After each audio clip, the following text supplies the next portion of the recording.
Anti microbials का काम क्या होता है? माइक्रो ऑर्गेनिज्म को मारना या उनकी ग्रोथ को बंद कर देना, रोक देना, इनहिबिट कर देता है।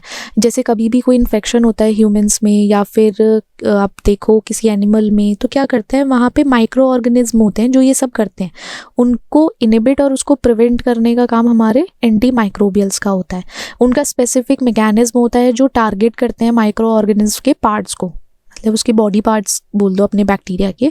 जैसे कि मैकेनिज्म है हमारा एंटी माइक्रोबियल में, हमारा जो एंटीबायोटिक है जैसे पेनिसिलिन हो गया, सिफेलोस्पोरिन है, वो बैक्टीरिया सेल वॉल पे टारगेट करेगा। बैक्टीरिया के जो सेल वॉल है सर्वाइवल के लिए ज़रूरी होती है, वो क्या करेगा, उसकी सिंथेसिस जो सेल वॉल बनने वाली थी उसके प्रोडक्शन को ही रोक देगा या फिर उसको खा जाएगा, जिसकी वजह से हमारा जो बैक्टीरिया है वो फट जाएगा या मर जाएगा। प्रोटीन सिंथेसिस हमारा एंटीबायोटिक क्या करता है, जैसे एंटीबायोटिक्स में टेट्रासाइक्लिन्स हैं, मैक्रोलिड्स हैं, वो क्या करते हैं, बाइंड करते हैं हमारे बैक्टीरिया के राइबोसोम से। बैक्टीरियल राइबोसोम से बाइंड होने के बाद क्या करेंगे, उसके प्रोटीन में सिंथेसिस में थोड़ा सा ना क्या करते हैं, इंटरफेरेंस करना लगते हैं। वो होता है ना तीसरा इंसान आके अगर थोड़ा इंटरफेयर करता है तो लड़ाई झगड़े तो होंगे। तो उसमें क्या होगा, उसमें प्रोटीन जो बनने वाला था, जो बैक्टीरिया की ग्रोथ और फंक्शन के लिए ज़रूरी है, वो बना नहीं, प्रोटीन सिंथेसाइज नहीं हुआ। तो क्या होगा, वहाँ पे हमारा बैक्टीरिया या तो मर जाएगा या ग्रोथ ही नहीं कर पाएगा, कुछ टाइम बाद फंक्शन नहीं कर पाएगा। तो सेल मेम्ब्रेन, अब हमारे एंटी फंगल्स हैं जिसमें हमारा एम्फोटेरिसिन बी है, वो क्या करेगा, फंगल की सेल वॉल जो सेल मेम्ब्रेन है उससे जाके बाइंड हो जाएगा। बाइंड होके क्या करेगा, उस सेल की परमेबिलिटी जो है वो बढ़ा देगा। जब परमेबिलिटी बढ़ जाएगी तो जो अंदर के सेल के कंपोनेंट्स हैं ना, सेलुलर कंपोनेंट्स, वो लीक आउट होना शुरू हो जाएंगे, बाहर निकलना शुरू हो जाएंगे एक तरीके से। अब हमारे न्यूक्लिक एसिड का सिंथेसिस जो है उसको खा जाओ या उसको इनहिबिट कर दो कि प्रोडक्ट आगे का जो सिंथेसिस है वो सिंथेसाइज ही ना हो। जैसे हमारी क्यूनुलॉन्स हैं, रिफामाइसिन है, रिफेम्पिसिन है, वो क्या करते हैं, डीएनए और आरएनए के सिंथेसिस में ना जो हेल्प करता है बैक्टीरिया को ग्रो करने में या बैक्टीरिया का मल्टीप्लाई करने में। तो क्या करेगा, उसका डीएनए और आरएनए का सिंथेसिस ही इंटरफेयर हो जाएगा, ख़त्म हो जाएगा, जो हमारे बैक्टीरिया को आगे बढ़ने नहीं देगा। तो वहाँ पे हमारा एक तरीके से बैक्टीरिया की ग्रोथ पे भी इफ़ेक्ट आ जाता है, वो आगे नहीं बढ़ पाएगा। अब हमारे कुछ एंटी मेटाबोलाइट्स होते हैं, उनका मैकेनिज्म जैसे हमारा सल्फोनामाइड्स है ना, वो एंटी मेटाबोलाइट की तरह काम करता है। वो जो फोलेट सिंथेसिस है उसको इनहिबिट करता है, ठीक है। जो हमारे बैक्टीरिया के डीएनए सिंथेसिस और रेप्लिकेशन में काम आता है हमारा फोलेट, उसको ही डायरेक्ट, या तो देखो डायरेक्ट वो इफ़ेक्ट करेगा उसके पर्टिकुलर काम पे, या जो काम करने तक होने वाला प्रोसेस है या पहुंचने वाला प्रोसेस है उसको इनहिबिट। तो इनडायरेक्टली उसको कहीं ना कहीं टारगेट करना है, तो जैसे उसका जहां उसको मौका मिलेगा वहां टारगेट करेगा। एंटी मेटाबोलाइट जो क्या करता है, जैसे हमारे बैक्टीरिया में सिंथेसाइज होगा, रेप्लिकेट होगा, उस प्रोसेस में ये ज़रूरी होता है फोलेट। तो पता चले उस प्रोसेस को ना जाने के लिए कि थर्ड स्टेप से फोर्थ स्टेप पर पहुँचने के लिए उसका एक प्रोसेस है, तो क्या करेगा, थर्ड प्रोसेस को ही ख़त्म कर दिया, फोर्थ का तो फिर सोचो ही मत, ठीक है। हमारा है पैथोजन मेटाबॉलिज्म में थोड़ा सा इंटरफेरेंस करना या इंटरफेयर करता ही करता है।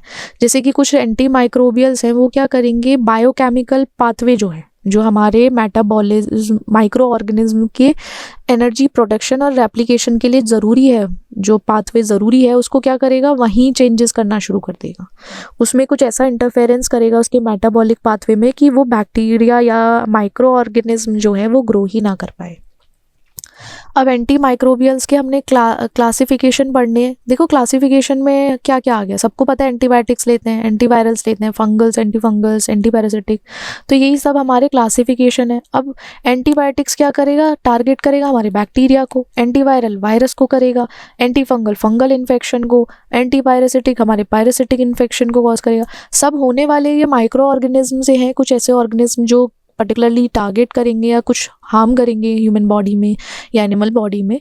तो एक तरीके से आप देखो एंटीबायोटिक्स में ना ब्रॉड स्पेक्ट्रम में होता है, वो क्या करते हैं, वाइड रेंज ऑफ बैक्टीरिया को इफेक्ट करते हैं। बहुत सारे जो बैक्टीरिया है, वाइड रेंज में जो बैक्टीरिया प्रेजेंट है उसको इफेक्ट करते हैं, वो हमारे ब्रॉड स्पेक्ट्रम एंटीबायोटिक्स काम करते हैं। नैरो स्पेक्ट्रम में एंटीबायोटिक्स में स्पेसिफिक टाइप ऑफ बैक्टीरिया पे इफेक्ट करते हैं, वो कि भैया ये पर्टिकुलर इस टाइप का, और इस स्पेसिफिसिटी देखते हैं कि स्पेसिफिक पे टारगेट करेंगे हम, ऐसा नहीं है कि पूरे बैक्टीरिया पे करेंगे। अगर उन्हें लगता है ये बी बैक्टीरिया है या अल्फा बैक्टीरिया तो उस पर ही टारगेट करेंगे डायरेक्ट, ठीक है। एंटीवायरल्स में हमारा क्या होता है, जो वायरल की लाइफ साइकिल होती है ना, उसकी स्टेजेस पे कहीं ना कहीं इफेक्ट शो करता है। या तो वायरल की एंट्री जो है वो इनहिबिटर्स हो सकते हैं, या फिर न्यूक्लियोसाइड, एक तरीके से क्या है, वायरल का रेप्लिकेशन होने से रोक दिया जाए, कि आगे बढ़ ही ना पाए, ठीक है। उसमें हमारे एंटीवायरल्स हैं।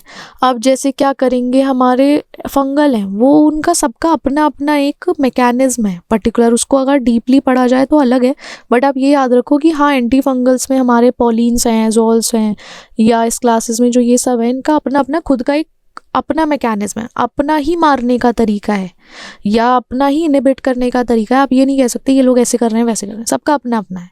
अब एंटी पैरासिटिक में जो पैरासिटिक इन्फेक्शन होते हैं, कुछ ऑर्गेनिज्म है जैसे प्रोटोजोआ हो गया, हेलमिन्थ्स हो गए, उनके अगेंस्ट में काम करता है।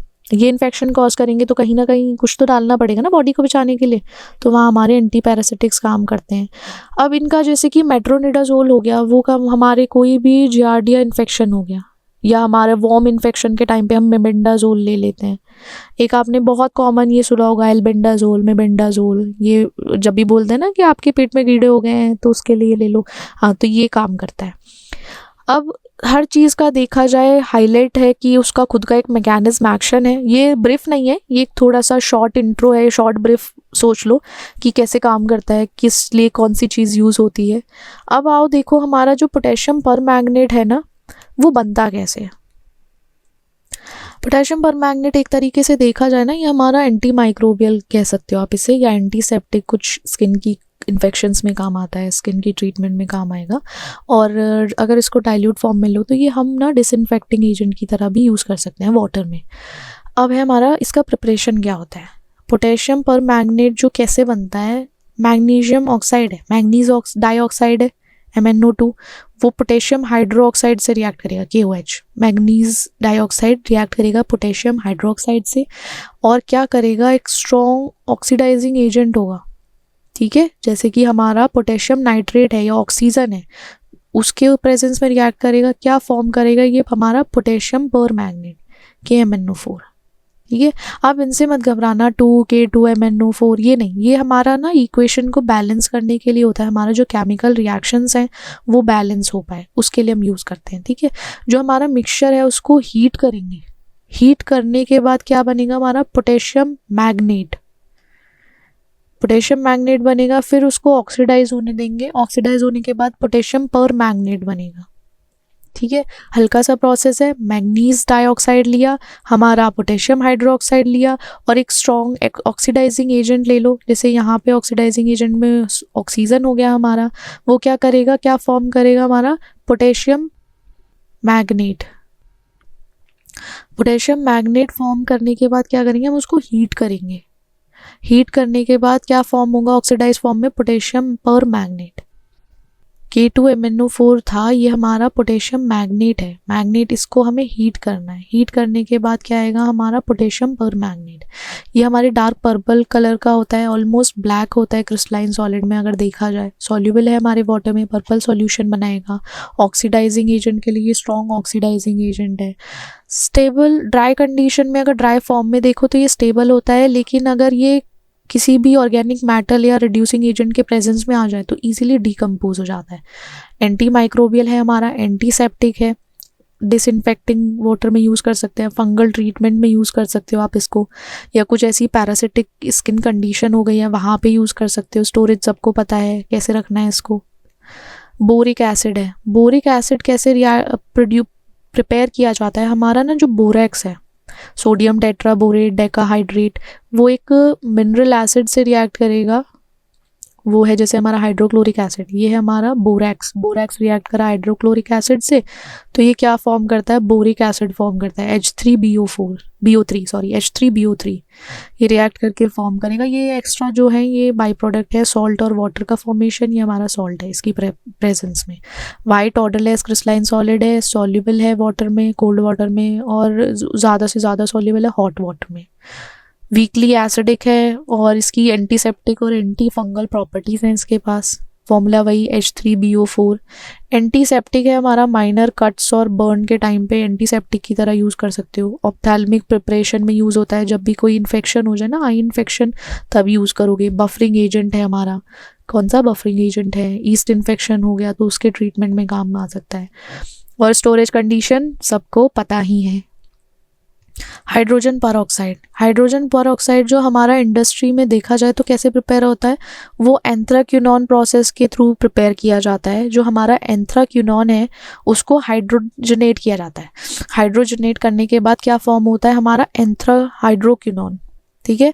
एंथ्राहाइड्रोक्विनोन फिर ऑक्सीजन से रिएक्ट करेगा, तो ऑक्सीजन से रिएक्ट करने के बाद हाइड्रोजन पर ऑक्साइड बनेगा, ठीक है। ये याद रखो, हमारा एंथ्राक्विनोन है उसको हाइड्रोजनेट करेंगे, हाइड्रोजनेट करने के बाद क्या बनेगा, हाइड्रो ऐड कर दो, एंथ्रा हाइड्रोक्विनोन बनेगा। हाइड्रोक्विनोन बनने के बाद एंथ्रा हाइड्रोक्विनोन करने के बाद ऑक्सीजन के थ्रू करेंगे, हाइड्रोजनेटेड देन ऑक्सीजनेटेड, मान के चलो हाइड्रोजन करेंगे फिर ऑक्सीजन करेंगे, तब जाके हमारा यहाँ पे हाइड्रोजन पर ऑक्साइड बनेगा H2O2, ठीक है।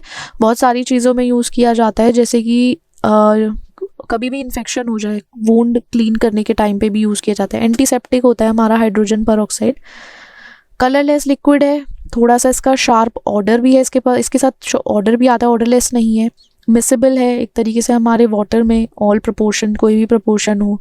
वीक एसिड है, ऑक्सीडाइजिंग एजेंट है, स्ट्रॉन्ग ऑक्सीडाइजिंग एजेंट। और टिपिकली देखा जाए ये हमारे 3% सॉल्यूशन जो है हम मेडिसिनल यूज़ में देख सकते हैं इसको, मतलब आप इसको यूज़ करना है तो 3% सॉल्यूशन लो, किसका 3% सॉल्यूशन है हमारे H2O2 का, उसको आप ना वुंड्स को ट्रीट करने में काम आ सकता है, यूज़ कर सकते हो मेडिकली। इसका फॉर्मूला हमारा H2O2 है और एंटीसेप्टिक की तरह काम करता है, वुंड को क्लीन करने में, इन्फेक्शन ना हो। ओरली आप यूज़ कर सकते हो जब माउथ में अल्सर हो या जिंजिवाइटिस हो, तो तब भी। हाई कंसंट्रेशन में आप इसको यूज़ करोगे, जैसे आपके मेडिकल इक्विपमेंट्स हैं उनको स्टरलाइज करने के लिए आप यूज़ कर सकते हो। ब्लीचिंग एजेंट की तरह, कॉस्मेटिक इंडस्ट्री में ब्लीचिंग एजेंट की तरह यूज़ कर सकते हैं। और इसका स्टोरेज कंडीशन सबको पता ही है, बताना पड़ेगा क्या, बताओ, नहीं बताना पड़ेगा ना, बेटर, गुड गुड। चलो, हाइड्रोजन पर ऑक्साइड का एसे क्या होता है, देखो इसका एसे बहुत इजी होता है। हम पर मैग्नेट टाइट्रेशन के थ्रू हम यूज़ करते हैं। हमारा जो स्टैंडर्ड सॉल्यूशन होगा पोटेशियम पर मैग्नेट का, उसको हम वाटर में एक नोन क्वांटिटी में डालेंगे। डालने के बाद हम अपना H2O2 का एक सैम्पल सॉल्यूशन प्रिपेयर करेंगे वाटर में। जैसे कि हमारा कॉन्सेंट्रेटेड H2O2 है, वो थोड़ा हैजार्डस हो सकता है, ठीक है, कंसंट्रेशन, इसलिए हम इसे डाइल्यूट फॉर्म में प्रिपेयर करेंगे। हमारा स्टैंडर्ड सॉल्यूशन जो है हमारा KMnO4 है, KMnO4, ठीक है, हमारा स्टैंडर्ड है। हमारा कोई भी सॉल्यूशन, सैम्पल सॉल्यूशन मान लो जिसके अंदर H2O प्रेजेंट हो, अगर हम उसको कॉन्सेंट्रेटेड में लेंगे ना थोड़ा ज़्यादा हो सकता है, इसलिए हम उसको डाइल्यूट फॉर्म में लेंगे। एसिड डालेंगे, एसिड हम इसलिए डालेंगे कि जिससे कि उसका एसिडिक इन्वायरमेंट बना रहे। सल्फ्यूरिक एसिड ले लो यहाँ पे H2SO4, जो क्या करेगा, हमारे सैम्पल जो है डाइल्यूट फॉर्म में उसमें डालेंगे। फिर क्या करेंगे, धीरे धीरे हम KMnO4 को एसिडिक मीडियम जो हमारा है उसमें डालते रहेंगे, ब्यूरेट के थ्रू ओपन कर देंगे, स्टर करते रहेंगे। स्टर करने के बाद जो हमारा एंड पॉइंट है वहाँ पिंक कलर आएगा। तो हम ये बता सकते हैं कि ये जो H2O2 है वो हमारा एंड पॉइंट या उसमें प्रेजेंट था, रिएक्ट होने के बाद नहीं बचा, तो ये इसने हमारा पिंक कलर दिया। वैसे हम देखा जाए तो ये पर्पल कलर का होता है, पहले थोड़ा सा हल्का सा लाइट पर्पल सोच लो या डार्क पर्पल। फिर उसमें जब हम KMnO4 स्टैंडर्ड सॉल्यूशन डालना स्टार्ट करते हैं एसिडिक सॉल्यूशन में, तो वो पिंक कलर में आ जाता है, लाइट पिंक। जैसे ही वहाँ आपको पिंक अपीयरेंस होना शुरू हो गया तो समझ जाइए हम एंड पॉइंट पर पहुँचने वाले हैं या पहुँच चुके हैं, ठीक है। कैलकुलेशन के लिए आप ये प्रोसेस यूज़ करोगे, वही कितना हमने KMnO4 स्टैंडर्ड सॉल्यूशन यूज़ किया है टाइट्रेशन के टाइम पे, और हमारा जो स्टोक्योमेट्री के थ्रू हम उसकी कंसंट्रेशन प्योरिटी निकाल लेंगे सैम्पल की। अब हमारा क्लोरीनेटेड लाइम है, जिसमें हमारा नॉर्मल में याद रखो कैल्शियम हाइपोक्लोराइट है, CaClO2, ठीक है। इसको हम प्रिपेयर करेंगे कि हमारी जो क्लोरीन गैस है ना वो स्लैग्ड लाइम जो कैल्शियम हाइड्रोक्साइड है इसके थ्रू पास करेंगे। उसके पास करने के बाद ही हमारा क्या बनेगा, कैल्शियम क्लोराइड और हमारा हाइड्रोजन परऑक्साइड। ये एक्स्ट्रा प्रोडक्ट बन रहे हैं यहाँ पे। हमें क्या चाहिए, हमें अपना क्लोरीनेटेड लाइम चाहिए। देखो क्लोरीनेटेड लाइम में क्या है, हमारा स्लैग्ड लाइम ले लो, लाइम को क्लोरीन के थ्रू पास कर दो, या क्लोरीन गैस को लाइम के थ्रू पास करोगे तो हमारा कैल्शियम हाइपोक्लोराइट आएगा, उसके साथ साथ कैल्शियम क्लोराइड भी आएगा और H2O2 भी आएगा, हमारा जो हाइड्रोजन परऑक्साइड है। इसकी प्रॉपर्टी है ग्रेइश वाइट पाउडर होता है जिसमें क्लोरीन की तरह ही ओडर रहता है, वाटर में सॉल्युबल हो जाता है, क्लियर सॉल्यूशन रहता है। ऑक्सीडाइजिंग और ब्लीचिंग एजेंट की तरह आप यूज़ कर सकते हो, CaCl होल स्क्वायर 2। तो आप एक तरीके से ना इसको ऐसे याद करोगे ना, तो क्या होता है कि आप इजीली इसको घर में भी आप देखो, आप इसको बाहर मत जाओ, इंडस्ट्रीज़ में मत देखो, लैब्स में मत देखो, आप इसको अपने घर में ही देख लो। जब स्विमिंग पूल में वाटर का प्यूरिफिकेशन करना हो ना, तब इसको डिसइंफेक्टेंट की तरह यूज़ करते हैं। या कभी वुंड, किसी को इंजरी हो गई है, कुछ प्रॉब्लम हो गई है, तब भी आप यूज़ कर सकते हो। हाउस होल्ड हॉस्पिटल्स में ये डिसइंफेक्टिंग सरफेस को क्लीन करने के लिए यूज़ किया जाता है हमारा। Storage condition everyone knows, extra इसमें स्टोरेज कंडीशन कुछ नहीं है कि जो आपको याद रखनी है, लगानी हो। अब क्लोरीनेटेड लाइम है या कैल्शियम हाइपोक्लोराइट है, हम उसका ऐसे कैसे करेंगे? हमारा स्टैंडर्ड, देखो स्टैंडर्ड सॉल्यूशन आपको सब में याद रखने पड़ेंगे कि कहाँ पे कौन सा स्टैंडर्ड सॉल्यूशन यूज़ करना है। और एक तरीके से आप इसमें याद रखो पोटेशियम आयोडाइड यूज़ करेंगे। सैंपल हमारा वही होगा जिसमें ये कैल्शियम हाइपोक्लोराइट प्रेजेंट हो, वाटर में डिजोल्व कर लेंगे, दोनों बन जाएंगे। फिर क्या करेंगे हम इसमें ना, पोटेशियम आयोडाइड को क्लोरीनेटेड लाइम सॉल्यूशन में ऐड करना शुरू करेंगे, वही टाइट्रेंट को हम ऐड करेंगे अपने सॉल्यूशन में। फिर जो क्लोराइन आयंस है, क्लोरीन है, वो हमारे पोटेशियम आयोडाइड से रिएक्ट करेगा और आयोडीन प्रोड्यूस करेगा। और क्या प्रोड्यूस करेगा? Potassium chloride. अब इसमें इंडिकेटर में क्या करोगे आप? स्टार्च सॉल्यूशन डालोगे इसमें। इंडिकेटर जो है हमारा स्टार्च सॉल्यूशन है, वो क्या करेगा, अब इस जब ये कॉम्प्लेक्स बनाएगा ना, तो ब्लू ब्लैक देगा, आयोडीन के साथ ब्लू ब्लैक अपीयरेंस देगा। और वही है जब आप धीरे धीरे धीरे स्टैंडर्ड सॉल्यूशन को इसमें डालोगे, या फिर एक तरीके से देखो, दो तरीके होते हैं। एक आप नॉर्मल रिएक्शन करते हो टाइट्रेशन के टाइम पे, एक बैक टाइट्रेशन होता है। जब भी कभी स्टैंडर्ड सॉल्यूशन में कुछ एक्सेस अमाउंट में रह जाता है ना उसमें प्रेजेंट सॉल्यूशन में, तो हम उसमें एक और स्टैंडर्ड सॉल्यूशन यूज़ करते हैं। जैसे यहाँ पे हुआ है, यहाँ पे ये सब हो गया, यहाँ पे फॉर्म हो गया आयोडीन। अब यहाँ पे अब आयोडीन जो फॉर्म हुआ है उसको आयोडाइड में रिड्यूस करना है, उसको बनाना पड़ेगा कि जिससे वो पूरा ख़त्म हो जाए। तो हमें स्टैंडर्ड सॉल्यूशन लेंगे, सोडियम थायोसल्फेट। सोडियम थायोसल्फेट धीरे धीरे जो स्टैंडर्ड सॉल्यूशन है हम सैम्पल सॉल्यूशन में ऐड करेंगे, मिक्स करते रहेंगे। मिक्स करने के बाद जो है हमारा, इसको आयोडीन को आयोडाइड में कर देगा हमारा स्टैंडर्ड सॉल्यूशन। और जो हमारा ब्लू ब्लैक कलर था, जो कॉम्प्लेक्स बन के ब्लू ब्लैक कलर आ रहा था ना, उसको डिसअपियर करना है। जब हमारा पूरा आयोडीन रिएक्ट कर जाएगा या पूरा आयोडीन ख़त्म हो जाएगा, जब हम एंड पॉइंट पर पहुंचने वाले होंगे, तो हमें पता चल जाएगा कि ठीक है अब कलर ख़त्म हो गया है, डिसअपियर हो गया है, तो हमें समझ आ जाएगा हमारा एंड पॉइंट आ गया है, हमारा टाइट्रेशन कंप्लीट हो गया है। वही आप इसको मेजर करोगे, जो हमारा स्टैंडर्ड सॉल्यूशन था कितना यूज़ हुआ है टाइट्रेशन के टाइम पे, या कितना वॉल्यूम ज़रूरी था इसके लिए। अब आयोडीन आता है हमारा। आयोडीन की प्रिपरेशन कैसे करोगे? हमारा जो आयोडीन है, एक तरीके से हम उसको नेचुरल सोर्स से एक्सट्रैक्ट करते हैं। जैसे कि हमारा सीवीड है या ब्राइन है, उससे ही डायरेक्टली हम, ये नेचुरली अकरिंग है ना हमारा, इससे हम आयोडीन निकाल लेते हैं डायरेक्टली, इसको हम एक्सट्रैक्ट आउट कर लेते हैं किसी प्रोसेस के थ्रू। प्रोसेस में क्या होता है, जो हमारा आयोडाइड है वो ऑक्सीडाइज होगा, तो क्या बनेगा? आयोडीन। उसके साथ हमारा ऑक्सीडाइजिंग एजेंट जैसे क्लोरीन है वो यूज़ कर लो, ठीक है। आयोडाइड को ऑक्सीडाइज करके हम क्या बनाएंगे? आयोडीन। तो क्लोरीन जो है हमारा ऑक्सीडाइजिंग एजेंट है, तो हमारा क्या बन जाएगा यहाँ पे? आयोडीन। ऑक्सीडाइजिंग ये था ना कि हमारा आयोडाइड ऑक्सीडाइज, और आयोडाइड जब ऑक्सीडाइज होगा तो आयोडीन बनाएगा। ऑक्सीडाइज करने के लिए क्या यूज़ करोगे? कोई तो सब्सटेंस यूज़ करोगे, कोई एजेंट यूज़ करोगे। क्लोरीन एजेंट यूज़ करते हैं जिससे कि वो आयोडीन बन सके। प्रॉपर्टीज़ जो होती हैं वो इसकी डार्क पर्पल कलर की होती है। डार्क पर्पल ब्लैक सॉलिड है ये हमारा, मेटालिक लस्टर के साथ, ठीक है। ये सारी प्रॉपर्टीज़ हैं किसी भी सब्सटेंस की या किसी भी कंपाउंड की।